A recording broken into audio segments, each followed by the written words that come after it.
Hey everybody, Brandon here. Welcome back to a new video. Today we are going to be going over another tournament game. And today we are starting our third tournament. I am now rated 1324 and I have the white pieces in my first round of the third tournament. And I am playing against someone named Ashton, who is currently unrated at the time of playing this game. Let's actually jump into it.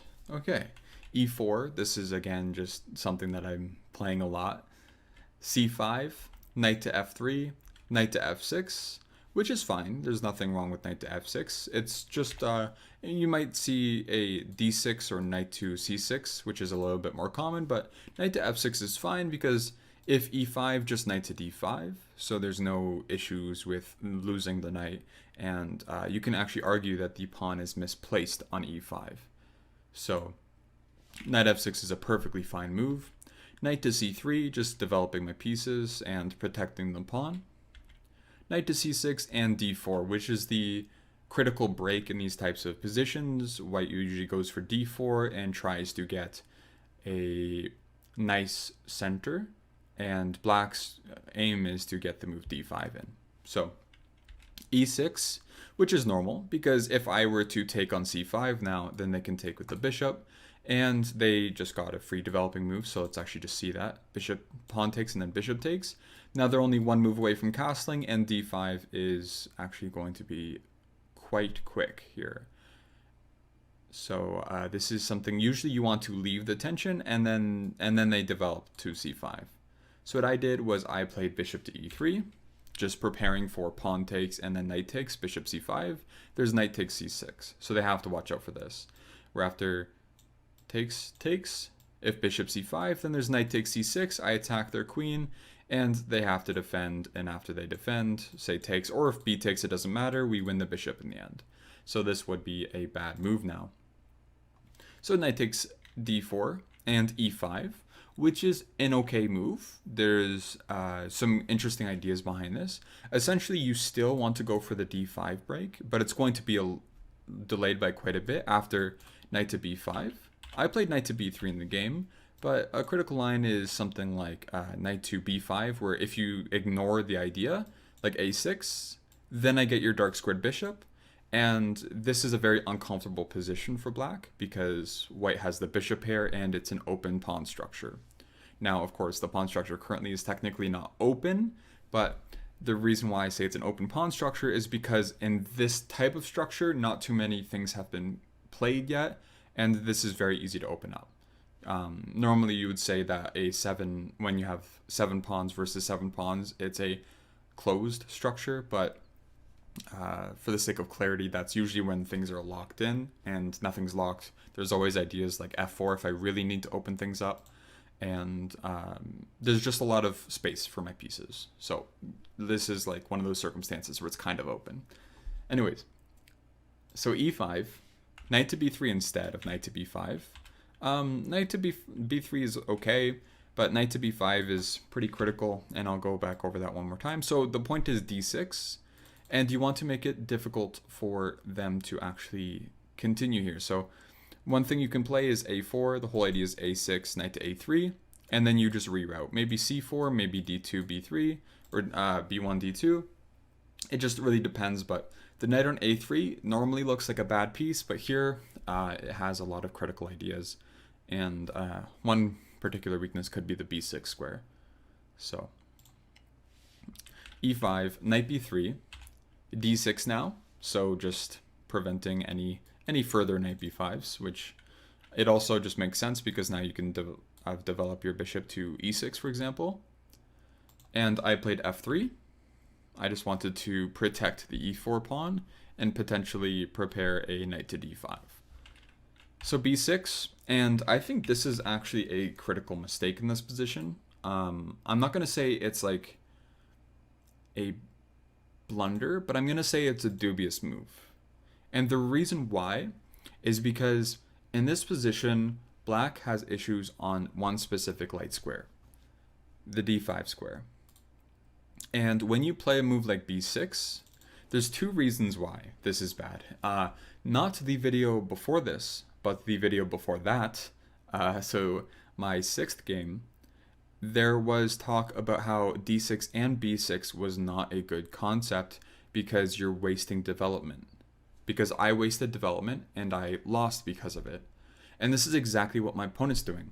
Instead, a modest move like bishop to e6 keeps things quite safe for them. They just play bishop b7 next move and castle. Or they could play bishop b7 immediately. Either way it works. But the problem with b6 is they're making another developing move that's not actually developing, right? So the knight pawn or the central pawn's moving is a preparation of development, not technically a developing move. And d6 and b6 specifically does weaken the c6 square, but it also wastes way too much time in this opening where it's known to be quite sharp. So I try to make the most of it that I can. I play bishop to b5. They have to defend, bishop to b7. I still think almost they have to play bishop to d7 here, because I do have some nasty ideas. And after bishop to b7, I play knight to d5. And now we see a bit of the problem here. It's all of a sudden kind of awkward for black already. I mean, they're not losing, but this is definitely very uncomfortable. They can't play a6 because b6 is now hanging. And there always could be a knight b4 in the air, but even if there isn't, it's hard for them to play bishop e7 because you can always take that bishop now. And just have the bishop pair for really nothing. There was no concessions made in this position. But the problem is it's going to be impossible to play d5 for quite some time.